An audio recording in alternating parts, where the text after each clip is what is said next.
Reef kanan dhiqinaa jiru seenaa mata duree qabannee isiniif qopheessine asitti argamnee jirra. Kana nu wajji dhiquu nama dhalaatirraa namni wanni kun mudateedha. Hanga ammaatti illee obboleettiin teenya tun nu wajji dalagaatii jirti. Sagalee isiitillee silkii tiyyaa waraabeetiin kaayyadhee jira. Osoo isiin hin beekne isii sagalee isii waraabee osoo hin tahin osuma isiin beeytuuti. Seenaa tana akkumaan dhageettiin mee seenaa tana sirraa waraabuu jeen humaa rakkoo hin qabu, garuu ummata irratti ispiikaraan gadi hin dhiisin balee humaa rakkoo hin qabu, nama hunda biraa'uu haanaa geessuu jetteeni. Namni seenaa tanaa dhugaan bayaanfachuu namni barbaade sagalee waan na bira jirtuuf dhufee waan kana akka dhugaatii addaan baafachuu ni danda'a. Seenaa tana akkuma isin beeytan seenaalee dabran hunda keessa seenaa akkaan hedduu jechuudha, akka isin yaaddanii olitti tan nama ajaa'ibsiistuudha. Hay sheekha qooyi ati janaazaa dhalaatillee ni dheeyxaanaan jehuu ni dandeeysanii, garuu akkasii miti. Janaazaa dhalaallee akkuma nuti dhiirri dhiinutti dhalaalleenis kan dhiqanidha. Isaan seenaa tana innaawaa wallaahi namaaf himuu hanga namatti ulfaatu isaanitti taha. Garuu kan anaaf seenaa tana naa himuu in obboleeyyan keenya kan dhalaati. Dhalaa amata hedduu janaazaa tana dhiqaa baatee akka kiyyatti taniin beekuun qaba. Mudannoo silaan isii mudatu tana naaf himuu itti ulfaata.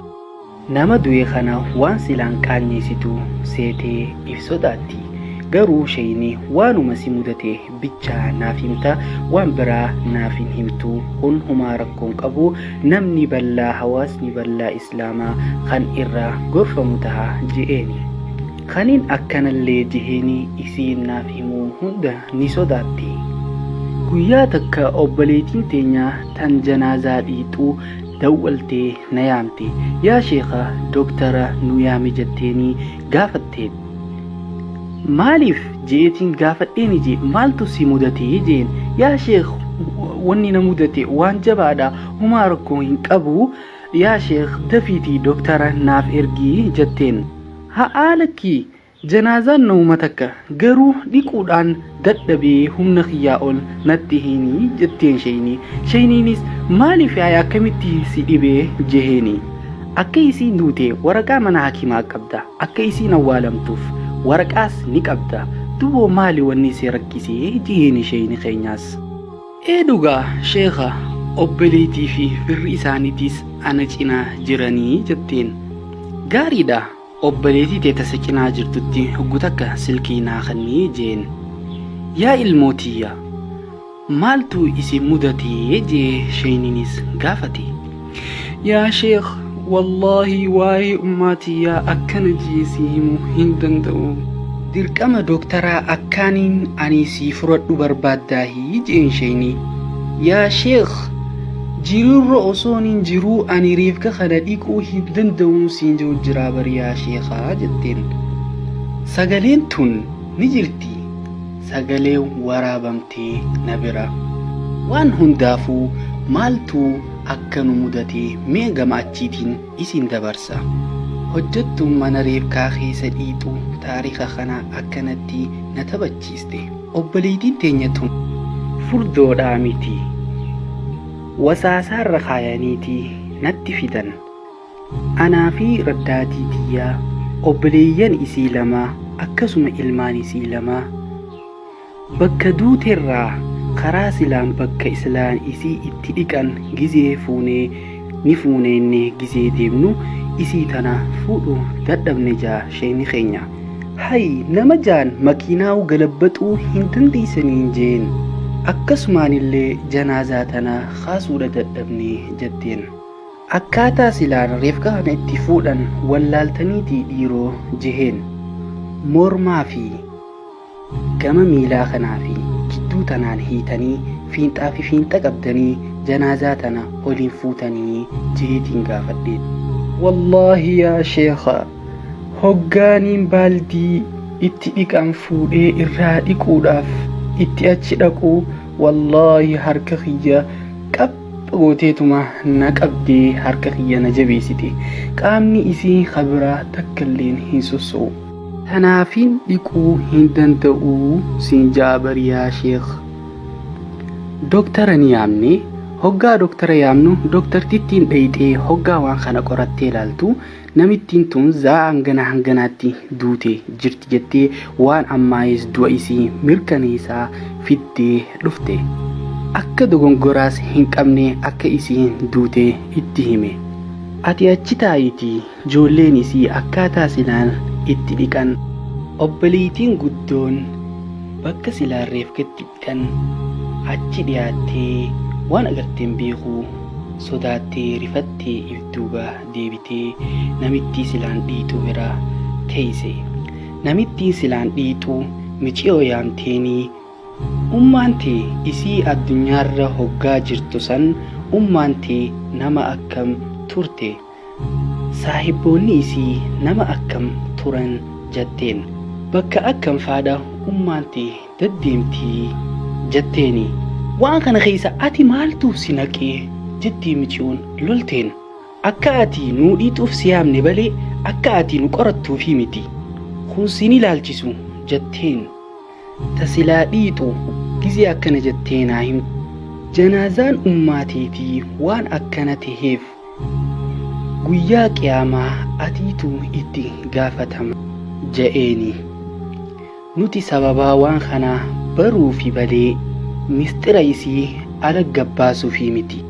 Michiyoonis akkana jetteen sababaa ummaan tiyyaa akkana itti ta'uu dandeesse.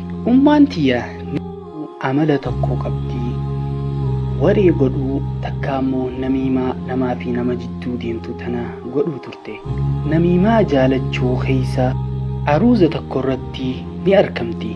Aruuza kana wanni isiin irratti argamtuuf namaa fi nama waan silaan nama jidduu jiru san ala baasuudhaaf aruuza kana irratti hirmaatti.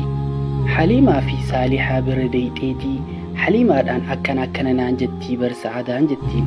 Sa'adaa bira deeyxee Sa'adaanis akkana naan jettee Sa'adaattis himti. Nama kana waliin buustee duboo isiin tun waan akkana nama waliin buusteef hedduu gammachuu itti dhaga'amuu ture.